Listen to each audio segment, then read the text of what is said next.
मोटापा और मोटापे के लिए योगाभ्यास कैसे कर सकते हैं आप? ओबेसिटी को योग के द्वारा कंट्रोल। मोटापा नहीं रहेगा योग से, निश्चित रूप से। बस आपको करना पड़ेगा प्राणायाम। और मोटापा जिन कारणों से हो रहा था उनके ऊपर भी थोड़ा सा ध्यान देना होगा।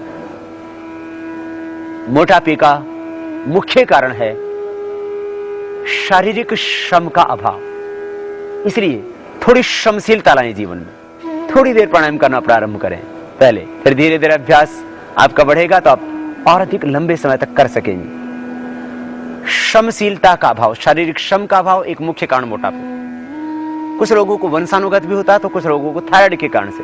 अब वंशानुगत जो होगा उसको आप वंश की परंपरा में जो चला आया था उसको मैं ये कहूं कि आप पूरी तरह से मिटा देंगे ऐसा तो नहीं कह सकता, लेकिन इतनी बात जरूर कहता हूं, आपने यदि प्राणायाम योगाभ्यास करना शुरू कर दिया तो वो आपको मोटापा परेशान नहीं करेगा।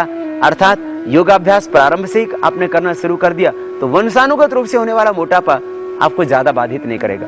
थोड़ा बहुत 5-7 किलो ज्यादा वजन हो जाए तो कोई बड़ी बात नहीं, लेकिन जिन घरों में, परिवारों में 90-90, 1-1 क्विंटल के 90-90 किलो और 1-1 क्विंटल के जो व्यक्ति होते हैं वो समस्या आपको नहीं घेरेगी। ज्यादा खाना भी मोटापा एक कारण है। मोटापे का एक कारण ज्यादा खाना, बार बार खाना।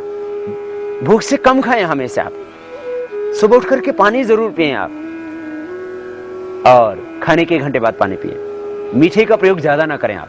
घी और मीठा ये दोनों ही मोटापे को बढ़ाते हैं, इनसे भी बचें। पूरे विश्व के अंदर 20 से 40% युवा मोटापे की चपेट में है। 20 से 40% युवा वर्ग दुनिया का मोटापे से पीड़ित है, और 10 से 20% पूरी दुनिया के बच्चे मोटापे से ग्रसित है। बहुत बड़ी बात आपको मैं कह रहा हूं कि योग से ये सारे लोग, माने करीब 200 करोड़ लोग कम से कम मोटापे से पीड़ित है। और यूं देखा जाए तो वो थोड़े लोग होंगे, कम से कम वो जो संपन्न है, जो समृद्ध हैं, शहरों के लोग हैं, बहुत थोड़े लोग ऐसे होंगे जिनको वजन बढ़ाने की जरूरत है। अन्यथा ऐसे लोग मिलेंगे जिनको घटाने की आवश्यकता है। अब यदि वजन किसी का कम ही हो तो योगाभ्यास करना, कपालभाति, प्राणायाम और ये संपूर्ण योगाभ्यास से आपका पाचन तंत्र अच्छा होगा। और आप अश्वगंधा चूर्ण 1-1 चम्मच खा लेना तो आपका वजन यदि कम है तो नॉर्मल हो जाएगा। अब बढ़ी हुई वजन के लिए अश्वगंधा चूर्ण, इसके लिए अश्वगंधा के पत्ते होंगे, हम बाद में बताएंगे। पहले आपको बताते हैं योगाभ्यास। योगाभ्यास के द्वारा किस तरह से आप अपने इस मोटापे पर नियंत्रण पा सकते हैं। और मोटापा जब ज्यादा बढ़ जाता है तो फिर डायबिटीज की प्रॉब्लम आ घेरती है, क्योंकि जब पेट पर ज्यादा फैट बढ़ा तो फिर पेनक्रियाज ने काम करना कम शुरू कर दिया तो फिर आप डायबिटीज की चपेट में आ गए।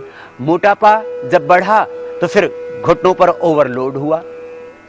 मोटापा के कारण से फिर अर्थराइटिस की प्रॉब्लम हो जाती है। मोटापे के कारण से हार्ट की प्रॉब्लम हो जाती है। मोटापे के कारण से डायबिटीज की प्रॉब्लम, मोटापे के कारण से फिर आपको डिप्रेशन आने लगता है, क्योंकि जब आप औरों से ज्यादा मोटे जाते, ठीक से काम नहीं कर पाते, घर में भी डांट पड़ती है और खुद भी ऐसा लगता है हम असहाय से हो गए।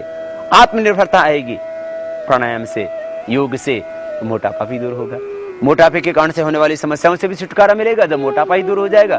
मोटापा जब ज्यादा बढ़ गया तो फिर कमर में भी दर्द होने लगता है, क्योंकि जब पेट ज्यादा बढ़ गया तो फिर कमर का बैलेंस बिगड़ गया और यूं पेट आगे सामने तन गया, कमर पीछे से झुक गई। इसलिए आप प्राणायाम करना, पहले मुख्य प्राणायाम 7, और इसमें एक खास और भी प्राणायाम जोड़ेंगे, क्योंकि बहुतों को थायराइड के कारण से भी मोटापा बढ़ जाता है। पानी भी पीते हैं तो वो भी शरीर में लगता है। T3, T4, TSH लेवल एकदम नॉर्मल हो जाता है प्राणायाम से, और 100% क्योर हो जाता है थायराइड भी। एक खास बात आपको बता रहा हूं, प्राणायाम यही करना, बस श्वासों को भीतर गहरा भरना, बाहर छोड़ना। भस्त्रिका प्राणायाम सबसे पहले।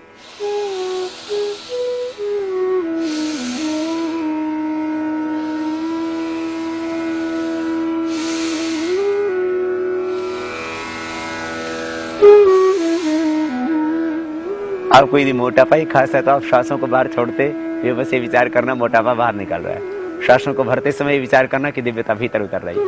ये 2 मिनट कर लेना, 2 मिनट रोज भस्त्रिका प्राणायाम। वक्त आपके पास ज्यादा तो आप 5 मिनट भी कर सकते हैं, लेकिन क्योंकि ज्यादा कपालभाति प्राणायाम आपको करना है, आप यदि मोटापे से पीड़ित हैं तो इसलिए इसको 2 ही मिनट रोज कर लेना पहले। थक जाए तो बीच में रुक जाना एक बार।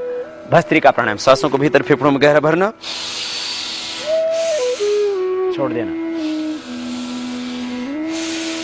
प्राणायाम में खास सावधानी, खाली पेट करें। हार्ट हाई बीपी की प्रॉब्लम है, कमर में दर्द है, अल्सर की प्रॉब्लम है, हार्ट हाई बीपी की प्रॉब्लम, अल्सर की प्रॉब्लम, बहुत ज्यादा कमजोरी, तो आप कमर में दर्द है तो आप इसको तेजी से नहीं करना, बस इतना ध्यान देना। कोई भी प्राणायाम और रोकना है ही नहीं, इसलिए इस प्राणायाम में 1% भी कोई भी हानि होने की संभावना नहीं। बस थोड़ा सा जागरूकता के साथ करना, प्रसन्नता के साथ करना, श्रद्धा के साथ करना।